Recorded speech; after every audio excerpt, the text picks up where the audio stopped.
Hi there. It was so very good to see you again this week. As always, I am so looking forward to our journey here. I have all of your requests and understand that you're going to need to be taking an additional lesson this week, and then you're moving over to the Kona side for a little minute, and then you're going to be having a house on this side, and you just need to figure that out and come back. Honestly, I'm looking forward to when you come back as well. Just tell me when you want to cease lessons here after our booking's done, and then because we've already spoke about this, we could do the individual lessons as we go, depending on the date, where we do a little fill-in kind of stuff. You and I just need to start communicating of when you're going to be in town, so you don't need to make a 2-hour journey out here. Anyways, for today, I think what we've covered is we have our majors. We see our majors in different things. Our shapes like the A major, the F major, the G major, and the D major are going to be the ones that are going to be moving up, like the D sharp, E, F, F sharp, G. We're also going to have stuff like the A minor, which is going to have this chord under the first 5 frets, under the first 3 actually, and then from 3 to 5, another set of A minor, which I add the 7th up there for the top, but you don't need to. You could have it right here, same way that you would have a G minor or a F sharp minor. So long story short, those shapes that you're seeing, like this one, bar the fret and then lay down on your 4th fret for your E string, would hold that over. So what we learned today was we're going to be able to call certain chords different things, like C major 7 is relative to an E minor, and the way we'll see that is the same triad that we're trying to discuss and use in one key will relate to another. What happens when we're playing music in a certain key, as you know, is we have a major, minor, minor, major, major, minor, diminished, major set of intervals that are in a major sequence. In the key of C, C, F, and G, 1, 4, 5 are going to have any of those do, re, mi, fa, sol, la, ti, do, do, re, mi, fa, sol, la, ti, do, just as long as you have those intervals in the Ionian mode. The next one would be the Lydian, do, re, mi, fa, with the raised 4th, continuing, and then Mixolydian with the flat and 7th. So as long as you can play those notes over all the majors, you'll be fine in the individual notes and chords for that tone.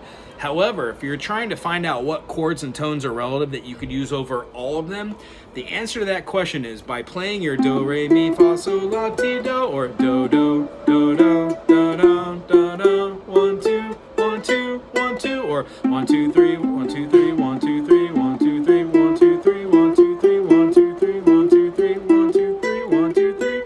Over and over and over again, you will start to notice patterns which line up.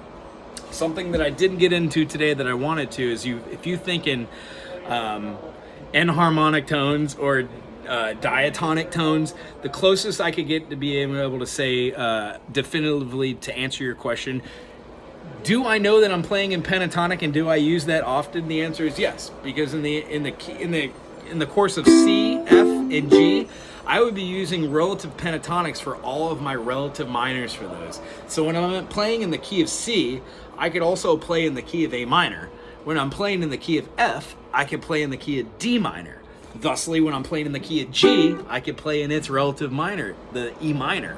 So if you could see what notes correlate with the E minor, the D minor, and the A minor, and you could also see what notes correlate with the C major, F major, and G major, you will find that the notes that are not in those, you would not be playing anyways. Just like we discussed, if you're playing an E minor, the chances of you hitting the wrong note when doing an E minor that way, rather than holding this unison note of the E down here, is the fact that G is in the key of E. It's the 5th, so or the 3rd. So being able to play this and have the G underneath is great. But what happens when you move that down to an E flat minor? That doesn't work quite as well, now does it? But you can notice what those chords would be and what those notes would be with their own triads in real time when you practice these scales and these modes to their, I guess, to the last thing you could possibly do. So the last thing that I'm doing right now is just emphasizing C octaves, D octaves, E octaves, F octaves, G, so on and so forth, and feeling your way around the fretboard so you get to your resolution.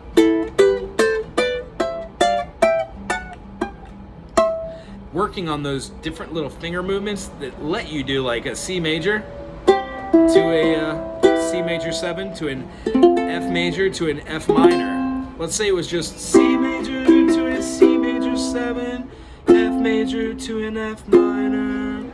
That movement I could have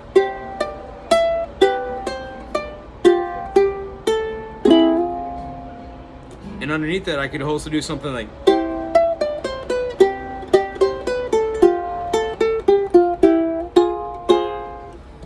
those melodies. If I were to scoot that C to a C major 7 to an F minor, if I were to do that in C sharp major 7, F sharp major, F sharp minor.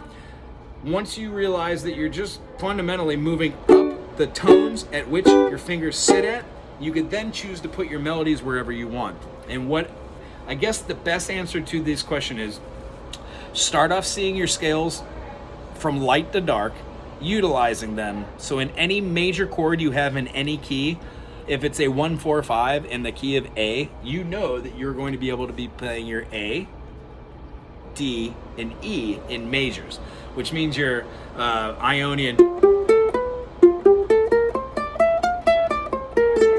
can also have your relative. So in the key of A, for my relative minor, I would have A, and underneath that I would have F sharp. So in the key of A, I could also play my relative F sharp.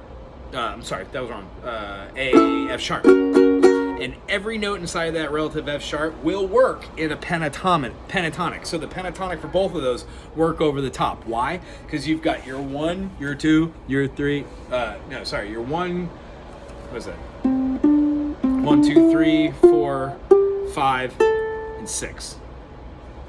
And then those tones over the top of that for your pentatonic will be the lightest of all your scales.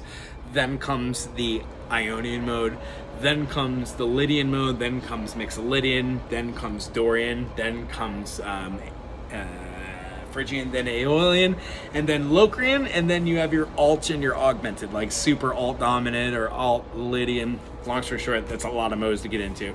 And then, not to mention, Aeolian, the 6th mode, has 7 main subsets of its own mode, and then has 3 other subsets of augmented modes. We can get into those later, but what I want you to do this week is to take some sort of chord structure in any key, make a melody. So if it's in the key of G and you want to do a G, B minor, A minor, to C, to D, you could have D, G, B minor, A minor,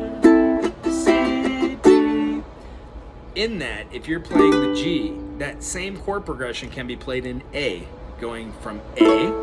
If you see that being an A to a, what do we have there? We had G to G. I just lost my train of thought. So G, B minor, A, C, D. So if we had A, C sharp minor, B minor, we'd have D, and then we drop it down to our E. That way, those positionings of all those majors and all those minors are still the same within the correlation of where your tonal note is, but then whatever melody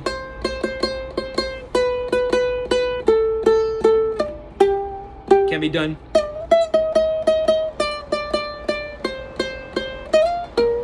up in that higher register. And you'd think it would be easy, but it's not, because you're playing in a different part. So what you need to do is realize can be all the way up, and what we find is those correlate with our pentatonics, and they move themselves up in that fashion, meaning when you get to 1, 2, 3, your third pentatonic can use the Phrygian mode. Your third pentatonic can also use Dorian and Aeolian, because it is in a minor movement. Just because you're altering 1 or 2 of the notes means those alterations, as long as you don't alter the note which makes it a major or a minor, are perfectly legit.